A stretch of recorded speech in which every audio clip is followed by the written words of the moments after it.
Good morning.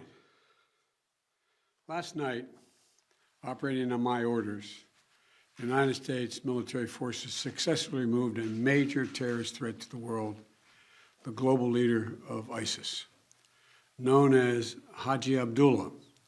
He took over as leader of ISIS in 2019 after the United States counterterrorism operation killed al-Baghdadi.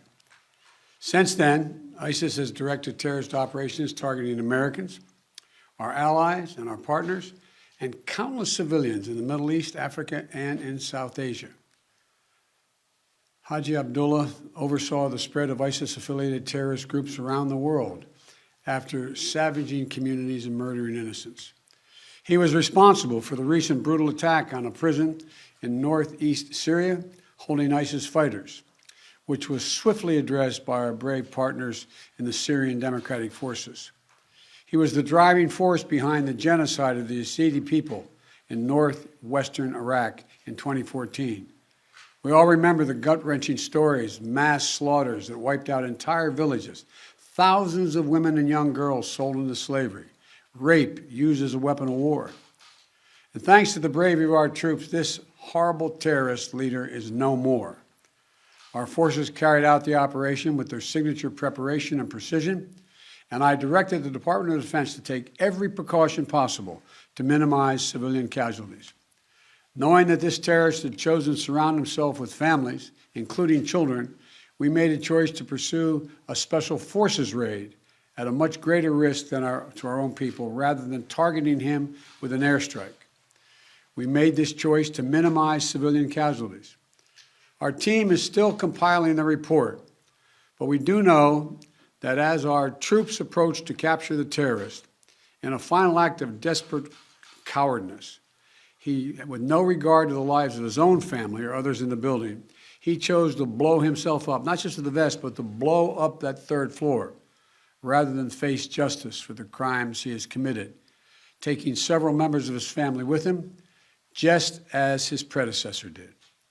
I'm grateful for the immense courage and skill and determination of our U.S. forces, who skillfully executed this incredibly challenging mission. The members of our military are the solid steel backbone of this nation, ready to fly into danger at a moment's notice to keep our country and the American people safe, as well as our allies. And I'm also grateful to the families of our service members.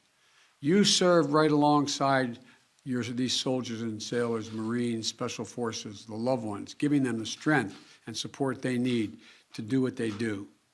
To our service members and their families, we're forever grateful for what you do for us, and we owe you a debt. Thank you. We're also aided by the essential partnership of the Syrian Democratic Forces. I want to commend our dedicated intelligence community, the Department of Defense, and members of our national security team throughout the government, whose meticulous and tireless work over the course of many months ensured that this mission succeeded. This operation is testament to America's reach and capability to take out terrorist threats no matter where they try to hide anywhere in the world.